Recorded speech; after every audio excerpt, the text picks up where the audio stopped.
In 2000, Dajang had been walking down the street, her headphones in, music filling her ears, when she had unknowingly stepped off the curb, straight into the path of an oncoming car. In a heartbeat, Dayang had reached out and pulled her back, catching her in his arms just in time. The moment was sudden, intense, charged with something neither of them could fully explain.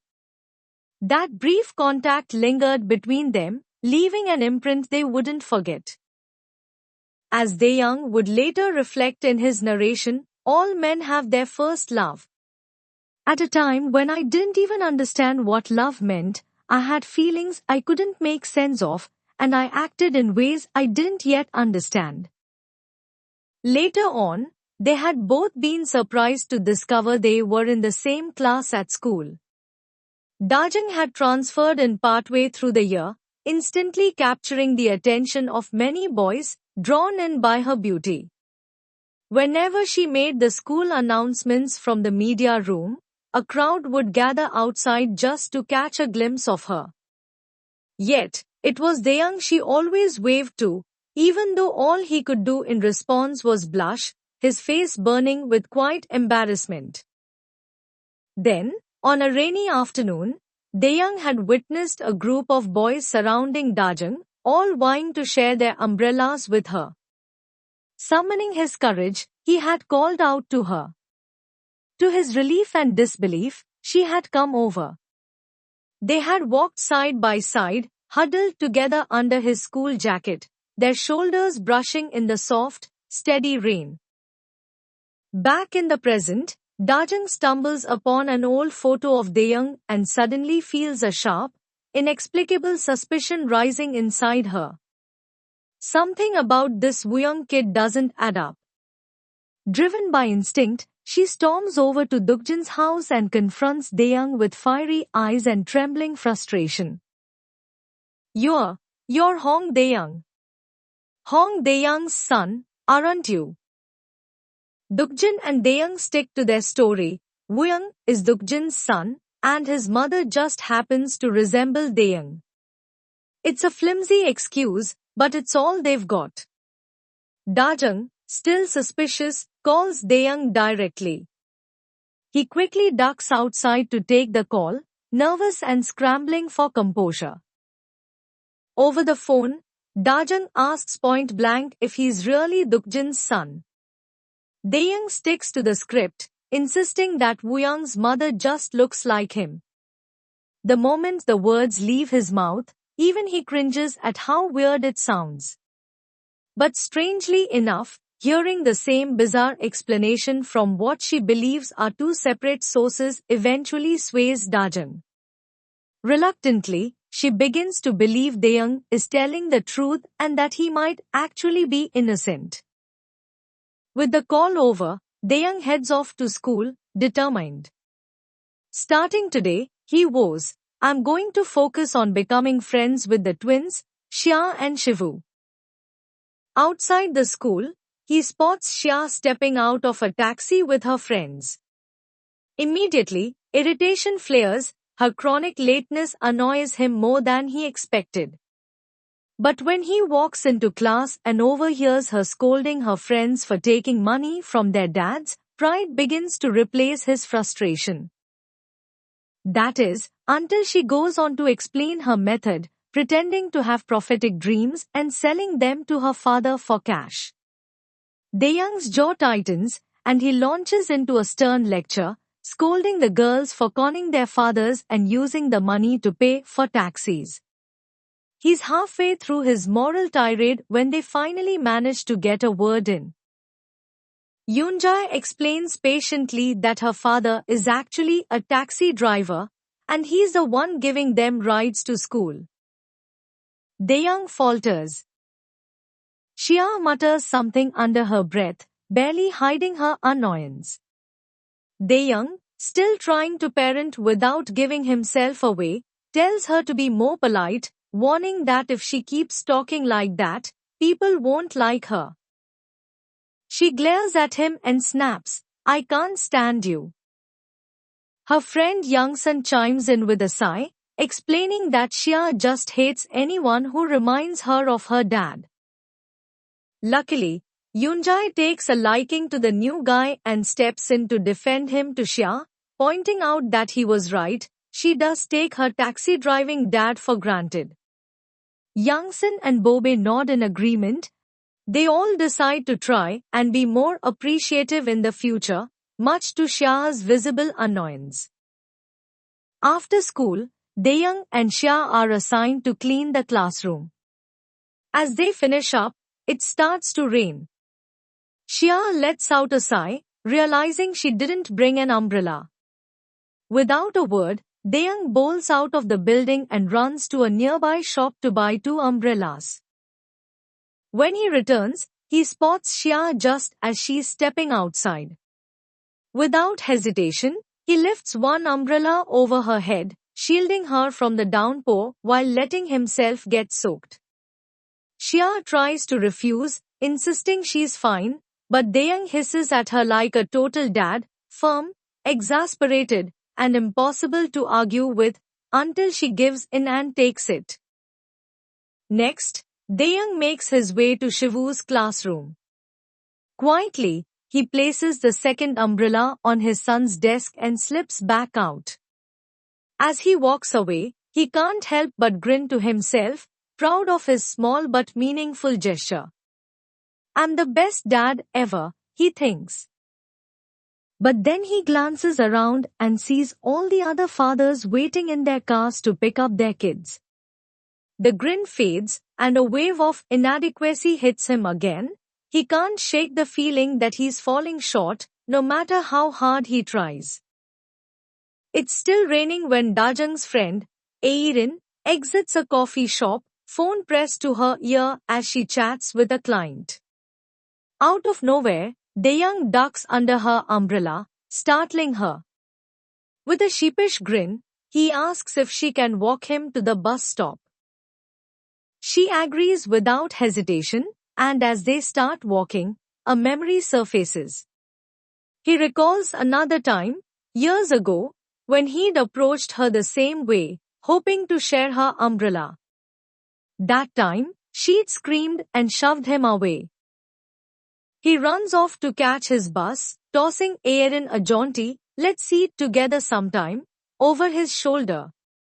She watches him go, thoroughly confused by the unexpected invitation. The next day, still puzzled, Eirin turns to Dajang and asks what she thinks it means when a man says that. Dajang barely looks up before answering with a shrug, "Sounds like something old men say." Just then, her phone buzzes. She reads the message and, in the middle of the mall, lets out a scream. She got the job at JBC. On her bus ride home, Dajang's joy is tempered by a memory. She flashes back to 2014, the first time she applied to be a news anchor at JBC. She'd made a strong impression on the recruiters at first. But the moment she mentioned she had children, their smiles dimmed, and she was quietly cut from consideration. That day, Deyang had been waiting for her at the bus stop, holding an umbrella. She hadn't told him the truth. Instead, she'd lied and said she got nervous and blew the interview. Without hesitation, Deyang had looked her in the eyes and said, full of warmth, "It's not your fault. They just don't know how amazing you are." Meanwhile, Deyang receives his severance pay and decides to treat Shivu to a nice meal after school. Over food, he casually invites his son to play basketball together afterward, hoping to bond. But Shivu grumbles and turns him down.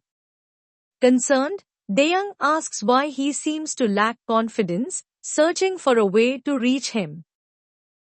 As they're leaving, they unexpectedly run into Dajang. She hesitates, then offers Deyang a sincere apology for her recent accusations. She turns to her son, beaming, and announces that she got the job at last. In a burst of excitement, they hug and bounce up and down together. Caught up in the joy of the moment, Dayoung suddenly leaps forward and throws his arms around them, joining the celebration. But things are not as joyful at JBC. Director Moon has just realized, belatedly, that their top recruit is a mother. That single detail soars him completely. His expression hardens as he grabs the file of the youngest recruit and slaps it onto his desk. Without hesitation, he tells Heo Won-ki, the senior manager of the anchor department, to change the younger woman into first place instead. Xia and her friend Jiho walk side by side, the conversation turning thoughtful. Xia admits she feels guilty about the fight with her mother. Jiho, quiet but earnest, advises her to apologize. She smirks at him, teasing that he's really grown up from the little kid who used to trail after her everywhere. Back then, she'd been the bold one, always daring, always leading the charge, while Jiho had needed a fair amount of coaxing to join in on her mischief. Now, with a playful glint in her eye, Xia walks along the edge of a low wall like they used to when they were younger. Jiho rolls his eyes and jokes that she's embarrassing him. Then, suddenly, her foot slips. She tumbles straight into his arms. For a long, charged moment, neither of them moves. But then Xia gently pulls away, says nothing, and keeps walking. Jiho watches her go, sighing heavily. On Dajung's first day at JBC, she puts on a smart, professional suit, though she worries the skirt might be too short. As she sits at her vanity, she finds a small gift and a handwritten apology note from Xia. Touched, she asks where Xia got the money. Xia simply smiles and wishes her mom a great first day. Dajung holds up the skirt and asks if it looks okay. Xia says it's fine, and Shivu nods in agreement. When Dajung steps outside, she is surprised to see Dayoung waiting, supposedly for Shivu. He's momentarily stunned by how pretty she looks, but quickly shakes it off. Instead, he mutters that her skirt is too short. Dajung sighs, heads back inside to change, but not before Dayoung notices something. She is smiling. Really smiling. For the first time in a long time. To make Dajung's first day even better, she is delighted to learn that I am Jayoung, the friendly woman she connected with during auditions, is also one of the 4 recruits. They're greeted with warm applause from their new co-workers. Won-ki reminds them that they're now on a 3-month probationary period. If they pass, they'll be brought on as full-time employees. But not everyone is pleased. Director Moon arrives to meet the new recruits, barely concealing the distaste on his face when he sees Dajung. With a tight-lipped smile, he shoots Won-ki a warning glare, a silent reminder of the orders he's been given. Make sure Dajung doesn't last through probation. In the break room later, Jayoung and Dajung sit together, sharing an easy laugh as they agree to be friends and speak comfortably with one another. Wanting to include everyone, they invite the youngest recruit, Kwon Vyumi, to join in and speak casually too. But Vyumi straightens her back and replies stiffly that it wouldn't be appropriate to drop formalities at work. A moment later, however, a senior colleague calls her over, and Vyumi quickly trots off, chirping a cheerful, "Unni," as she goes. Shortly after, Won-ki gathers the new recruits and informs them that different departments will soon begin casting them for shows. He warns them to be thoughtful about which offers they accept, because even the smallest on-air mistake could be enough to end their shot at permanent employment. Vyumi is cast first, thanks to the tampered rankings that placed her unfairly in first. Jayoung receives an offer not long after. The next day, Ki-tae, the only male recruit, is also selected for a show. Days pass, but no one approaches Dajang. Not a single offer comes her way. Meanwhile, at school, Dayang watches from a distance as Jasag, a known bully, deliberately bodychecks Shivu in the hallway, knocking his books to the floor. Shivu quietly brushes it off, not wanting to make a scene. He confides to Dayang that he's hoping the bullying will stop if he just ignores it, but Dayang knows better. He tells Shivu that turning a blind eye only makes bullies bolder. Without hesitation, Dayang tracks down Jasag and challenges him to a fight. But the fight turns out to be a 2-on-2 basketball match. Dayang and Shivu versus Jasag and one of his lackeys. First team to 10 points wins. The terms are clear. If Dayang's team wins, Jasag has to leave Shivu alone.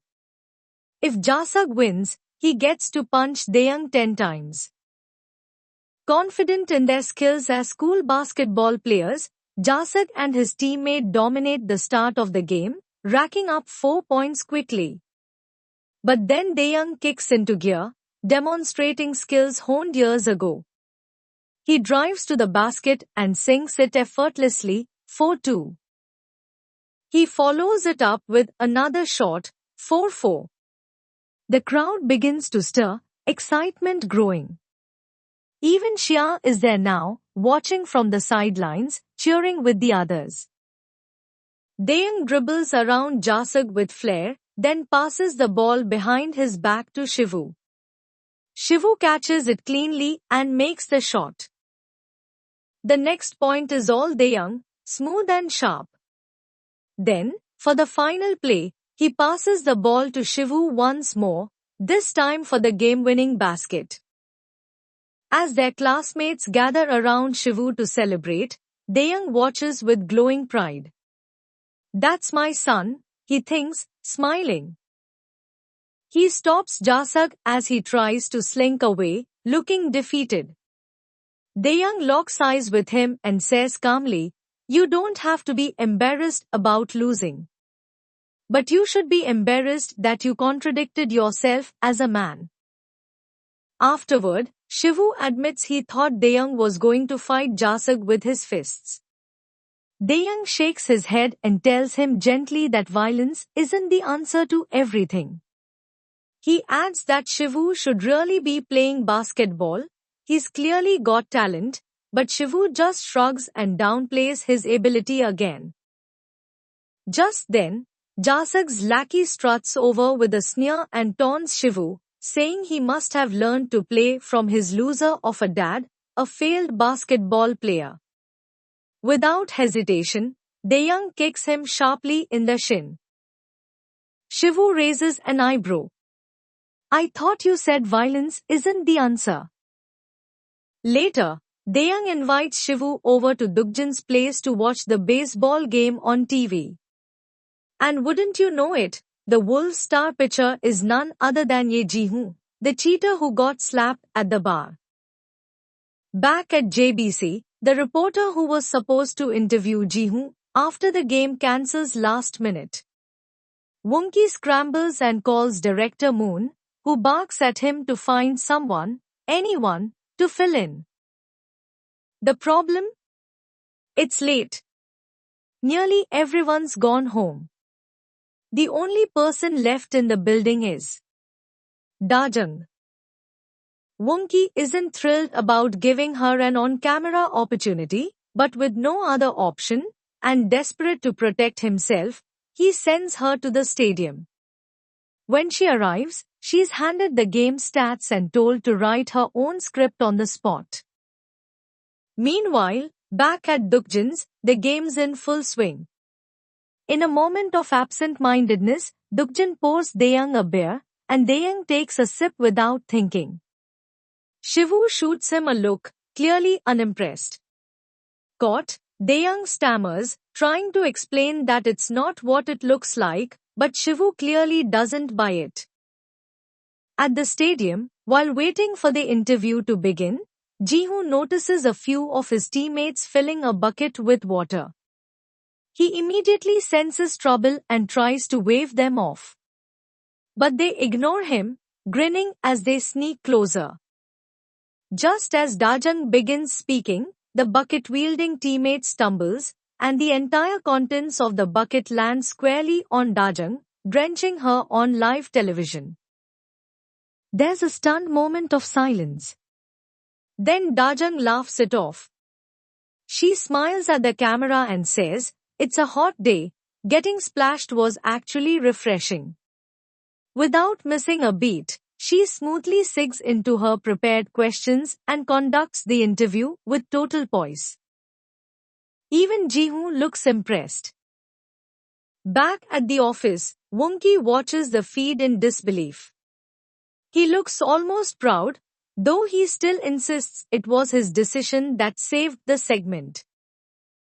Shivu, watching the broadcast, is quietly inspired by his mother's bravery. Seeing her poise under pressure, he finally changes his mind about playing basketball with Daeyoung. Dukjin, sitting nearby, doesn't say a word, but he silently congratulates his friend. Later, Daeyoung runs into Jihoon again in the parking lot, literally. Just like the other night outside the bar, she accidentally backs into him. Jihoon doesn't seem to mind. He compliments her on how cool she was during the drenched on-air disaster, and then, without missing a beat, slips into flirt mode. Dajang doesn't seem to notice the lines he's throwing her way, completely unaware of the subtle charm offensive. As she walks away, Jihoon shamelessly ogles her, all while chatting casually on the phone with his date for the night. On her way home, Dajang receives a text from Xia. It's a link, her video has gone viral. The footage of her water slap moment is everywhere, and the comments are pouring in. To her shock, they're overwhelmingly positive. Viewers are praising her poise, professionalism, and humor. At the bus stop, Dajang is surprised to see Daeyoung waiting there. Without a word, he takes off his jacket and gently drapes it over her still wet shirt. He scolds her coworkers for letting her go home in that state, fussing like he always used to. He's about to say something else, something important, but her phone rings. He hesitates, then just tells her to head home. The call is from Ilkwon, their old classmate, the one who's always carried a quiet torch for Dajang. She rounds the corner and sees him waiting. He tells her he watched the interview and congratulates her warmly. When she asks what he really wanted to say, he grins and replies, "I just did." But the next day, everything changes. Someone online claims they went to school with Dajang and posts that she got pregnant out of wedlock in high school. The tone of the internet turns on a dime. The same commenters who had praised her are now condemning her. The online abuse snowballs, name-calling, slut-shaming, vitriol. They accuse JBC of betraying their audience and demand that Dajang stay home, where she belongs. Word spreads quickly at Serim High School. Students whisper that Shivu and Xia's mother is the reporter at the center of the scandal. Daeyoung overhears Jasak snidely remark that Xia will probably turn out just like her mother. And this time, Daeyoung decides it's time for fists. He stalks toward Jasak, ready to fight, but someone else beats him to the punch. Jiho throws the first hit. Daeyoung stops in shock as Jiho and Jasak start brawling. At first, Jiho holds his own, swinging with sharp precision. But Jasak quickly regains control. He knocks Jiho to the ground and begins kicking him mercilessly. Then it gets worse. Jasak snaps a broomstick in half and raises it like a weapon. He's seconds away from striking when Daeyoung steps in, grabbing Jasak's wrist and squeezing hard until the broken handle falls from his hand. Additional scene.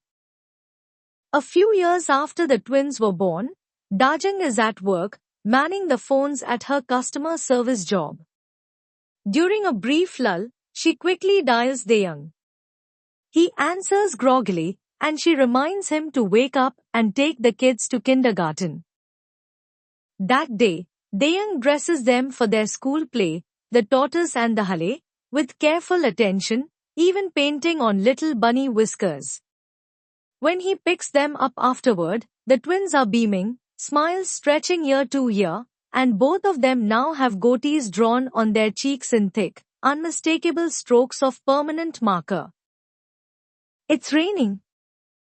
The streets are full of people moving in clusters, huddling close beneath umbrellas as they make their way down wet sidewalks. The camera lingers on each pairing, some umbrellas tilted protectively, others shared awkwardly. Over this, Dajang speaks in voiceover. On rainy days, people can measure how big their love is. Even when they share umbrellas, it's clearly visible how big their love is. So love and rain come hand in hand. Dayang walks his children home through the drizzle. He holds the umbrella low over their heads, shielding them from the downpour, their small hands in his. The rain soaks his shoulders, runs down his neck, but he doesn't mind. Not even a little.